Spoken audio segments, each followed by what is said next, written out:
দেশের ইতিহাসের সবচেয়ে দ্রুতগতির বোলার নাহিদ রানা পেস ডিপার্টমেন্টে এই মুহূর্তে যাদের নাম আসবে তাদের মধ্যে তিনি অগ্রগামী। এয়ারপোর্টের উদ্দেশ্যে বিসিবির যে গাড়ি সকাল সকাল মিরপুর ছেড়েছে সেটার অগ্রভাগেই খুঁজে নিয়েছেন নিজের আসন।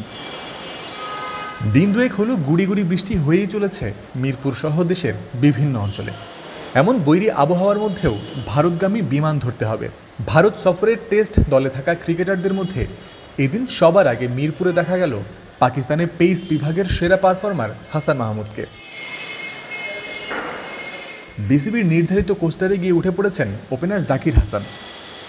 অল্প সময়ের মধ্যেই একাডেমি বিল্ডিং থেকে বেরিয়ে এসেছেন আরেক ওপেনার মাহমুদুল হাসান জয় ও স্পিনার নাইম হাসান। এই তালিকা বড় হয়েছে নাহিদ রানার মাধ্যমে।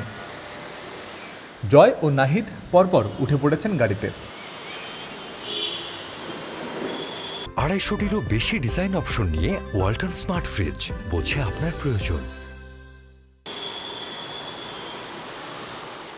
সব শেষে উঠেছেন হাসান মাহমুদ। এই কয়েকজন ক্রিকেটারকে নিয়ে মিরপুর ছাড়ার জন্য ততক্ষণে রেডি হয়ে গেছে বিসিবির এই কোস্টার। হাসান জাকিররা যখন মিরপুর ত্যাগ করছেন তখনই শেরেবাংলা স্টেডিয়ামের জিমের দিকে আসতে দেখা গেল সৌম্য সরকার, রিশাদ হোসেন, শরীফুল ইসলাম, মাহমুদুল্লাহ রিয়াদদের। এই সকলেরই ভারতের বিপক্ষে টি-20 সিরিজে থাকার সম্ভাবনা রয়েছে।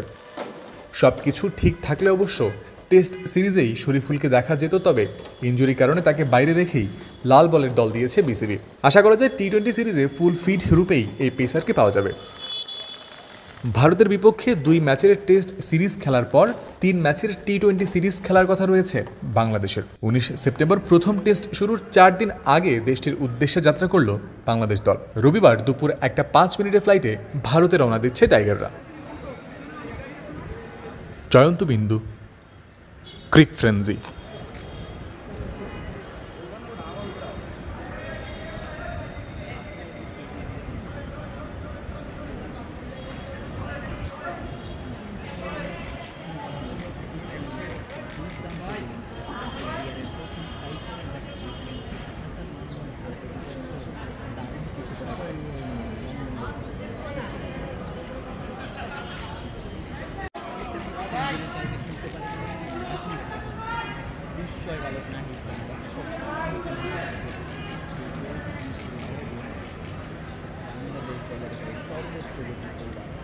জাকির হাসান প্রবেশ করেছেন। কথা বলছিলাম অবিশ্বাস্য বলে পাকিস্তানের ব্যাটার